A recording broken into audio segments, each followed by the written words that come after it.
पाकिस्तान पर यह वक्त भी आना था और ये होकर ही रहना था, इसलिए कि हुक्मरानों का इलाज तो मुल्क में होता नहीं, वो तो खांसी का शरबत, खांसी का सिरप, कोई छोटी सी सर्जरी, इस तरह मरियम साहिबा अब जनीवा चली गई हैं, बरतानिया भी नहीं, तो कुछ भी करवाना हो मुल्क से बाहर चले जाते हैं। अब इतनी अफसोसनाक ख़तरनाक खबर सामने आई है कि अब पाकिस्तान में हॉस्पिटल्स में ऑपरेशन, यानी जान बचाने के लिए ऑपरेशन करना पड़ता है। अद्वियात का बहरान तो पहले ही कहा जा रहा था कि खाम माल नहीं आ रहा, अद्वियात का बहरान आ रहा है, अद्वियात मिल नहीं, बन नहीं रही। रशिया यूक्रेन की वार को लेकर रशिया पर सैंक्शंस हैं वेस्ट की तरफ से, और इसी हवाले से अगर इंडिया की बात करें तो इंडिया ना सिर्फ रशिया के साथ ट्रेड कर रहा है बल्कि काफ़ी अच्छी तादाद में वहां से ऑयल ले रहा है। वेस्टर्न मीडिया ने जब Indian foreign minister doctor Jaishankar को ये बोला कि आप रशिया से ऑयल क्यों ले रहे हैं जबकि आप वेस्टर्न एलाय हैं, तो उस पर उन्होंने बड़ी ज़बरदस्त किस्म की स्टेटमेंट दी कि मुझे अपनी पब्लिक का, मुझे अपनी जनता का, इंडिया की जनता का सोचना है। पूरी तरीके से यूरोप भी इंडिया के ही ऊपर लीन करता है, वो हमको नज़र आता रहता है जब भी मोदी जी का यूरोप में दौरा हो या फिर यूरोपियन लीडर्स मिलते हैं, जब अलग अलग G20 या अलग दुनिया भर के किसी भी प्लेटफॉर्म में मिलते हैं, किसी भी मीटिंग में, कॉन्फ्रेंस में मिलते हैं, तो वहाँ पर वो चीज़ें नज़र आती हैं कि कैसे एक साथ में सब एक कूदे नज़र आते हैं, मोदी जी से बात करने के लिए उछलते हुए नज़र आते हैं। अब हर तरफ भारत का व्यवहार है, ये भारत की खासियत है।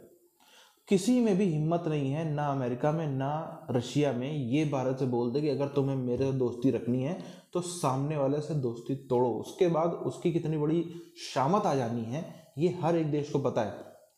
इसीलिए अब दुनिया भर के कई एक्सपर्ट बोलने लगे हैं कि इंडिया ही है जो रशिया और यूक्रेन दोनों में समझौता करवा सकता है, क्योंकि उसका खाम माल ही नहीं आ सकता, डॉलर्स ही नहीं है आपके पास। अब हाल ये हो गया है कि ऑपरेशन के लिए, ऑपरेशन थिएटर्स में जो सर्जिकल इक्विपमेंट चाहिए होता है, जो मेडिकल इक्विपमेंट चाहिए होता है, अब उसकी कमी हो रही है।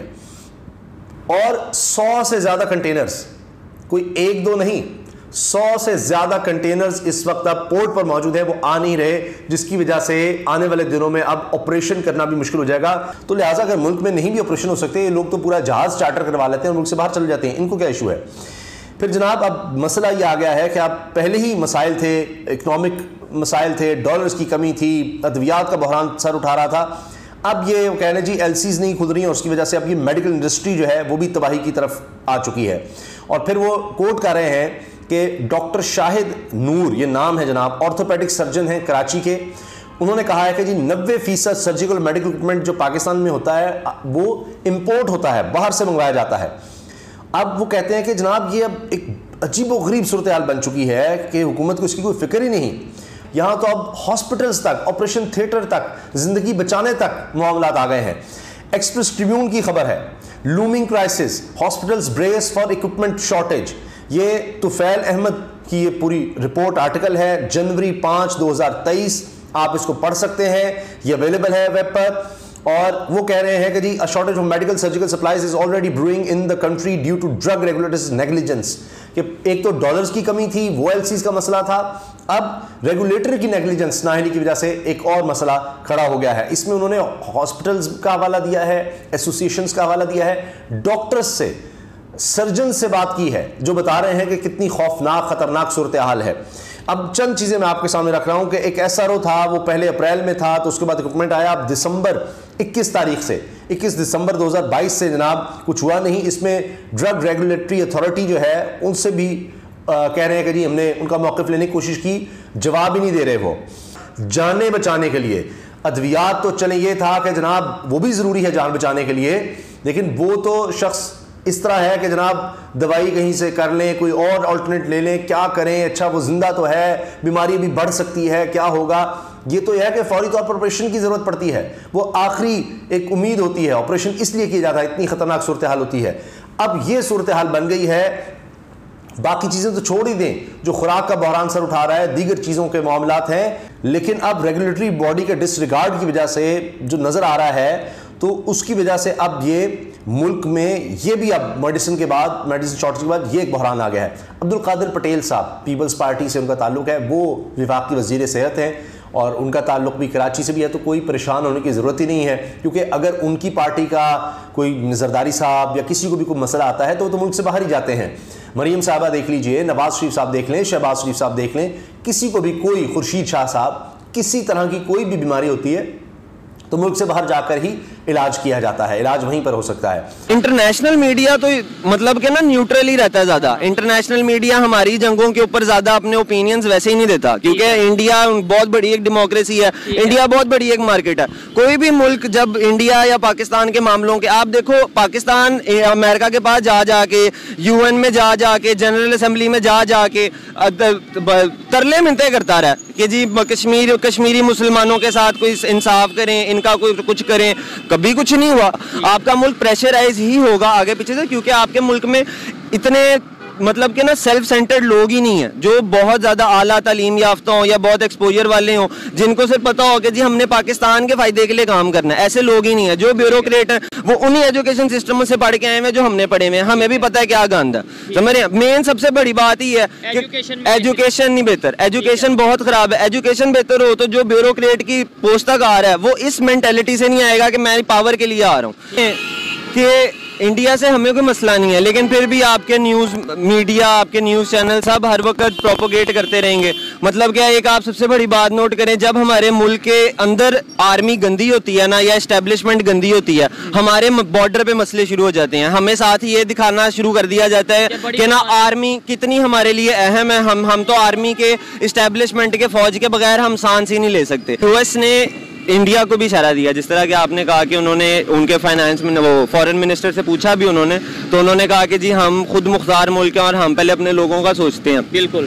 तो अमेरिका ने क्या किया, अमेरिका ने पहले आप देखें 1947 के बाद से कश्मीर का सारा मसला बना हुआ। ठीक है।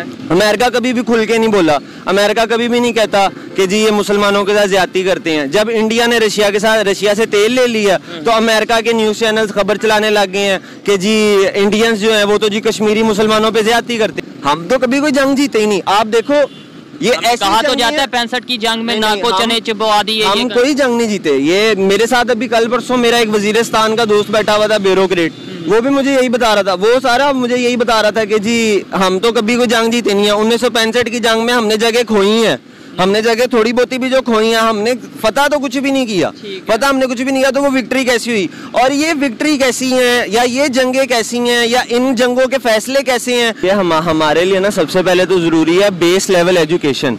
हमारा सबसे बड़ा मसला ये है कि आज भी 9वीं की मैट्रिक की किताब में आधे से ज़्यादा टॉपिक्स वो पढ़ाए जा रहे हैं जो 1980 में मेरे वालिद साहब ने पढ़े होंगे।